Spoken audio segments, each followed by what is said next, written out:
मित्रों, नवरात्रि में कन्या पूजन किस तरह से करें, संपूर्ण जानकारी आपको हम इस वीडियो के माध्यम से देंगे। इस साल 26 सितंबर 2022 से देवी दुर्गा की आराधना शुरू हो जाएगी।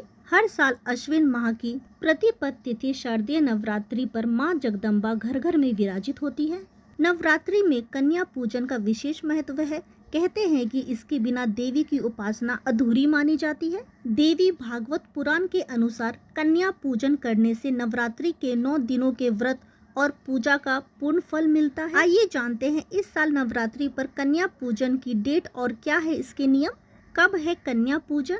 शारदीय और चैती नवरात्रि में 9 कन्याओं को माँ दुर्गा का अलग अलग रूप मानकर पूजा जाता है। कन्या पूजन अष्टमी और नवमी तिथि के दिन करते हैं। नवरात्रि की अष्टमी को महाअष्टमी और दुर्गा अष्टमी भी कहते हैं। शारदीय नवरात्रि अष्टमी तिथि 3 अक्टूबर 2022, जिसे हम महाअष्टमी के नाम से जानते हैं। अश्विन शुक्ल अष्टमी तिथि शुरू 2 अक्टूबर 2022 शाम 6:47। वहीं अश्विन शुक्ल अष्टमी तिथि समाप्त 3 अक्टूबर 2022 शाम 4:37।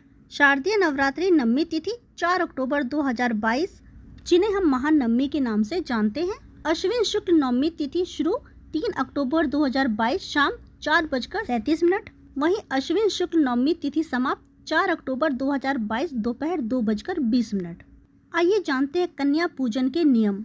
कन्या पूजन के लिए 2 से 10 साल तक की कन्याओं को पूजा के लिए एक दिन पहले घर आने का निमंत्रण दिया जाता है। कन्या पूजन की संख्या कम से कम 9 होनी चाहिए। साथ में ही एक बालक को भी भोजन के लिए आमंत्रण करें। बालक को बटुक भैरव का प्रतीक माना जाता है। देवी की पूजा में भैरव की उपासना बेहद महत्वपूर्ण मानी जाती है।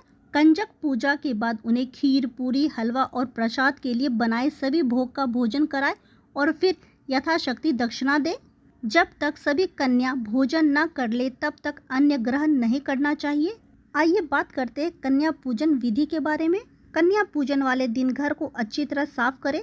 देवी दुर्गा वहीं वास करती है जहां पवित्रता होती है। अष्टमी या नवमी को घर आई कन्या के एक थाल में पानी या दूध से व्रती खुद उनके पैर धुले और आदर पूर्वक स्वच्छ आसन पर बैठाए।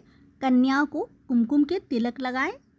कन्या पूजन के साथ बालक के पूजन का भी विधान है। मातृशक्ति का आह्वान करते हुए खीर, पूरी, हलवा, चना आदि व्यंजन का माता रानी को भोग लगाएं और फिर कंजक खिलाएं। भोजन के पश्चात सभी को उपहार के तौर पर कुछ भेंट जरूर दें और पैर छूकर आशीर्वाद लें। इसके बाद स्वयं भोजन ग्रहण करें। आइए जानते हैं कन्या पूजन लाभ के बारे में। नवरात्रि में कन्या पूजन करने से माता रानी बेहद प्रसन्न होती है और जातक के सभी मनोरथ पूर्ण होते हैं। छोटी छोटी कन्याएं माँ दुर्गा का स्वरूप मानी जाती है। इसकी आराधना देवी दुर्गा की पूजा के समान होती है। इन कन्याओं को कुमारी, त्रिमूर्ति, कल्याणी, कालिका, चंडिका, संभवानी, दुर्गा, सुभद्रा, रोहिणी कहा गया है। इसके आशीर्वाद से व्यक्ति को धन लाभ, शत्रु पर विजय पाने का वरदान, ऐश्वर्य, आयु में वृद्धि होती है। मित्रों, ऐसी ही रोचक जानकारी के लिए अगर अभी तक आपने जीना सीखो चैनल को सब्सक्राइब नहीं किया है तो सब्सक्राइब कर ले। हम आपके लिए ऐसी ही रोचक जानकारी आगे और लाते रहेंगे।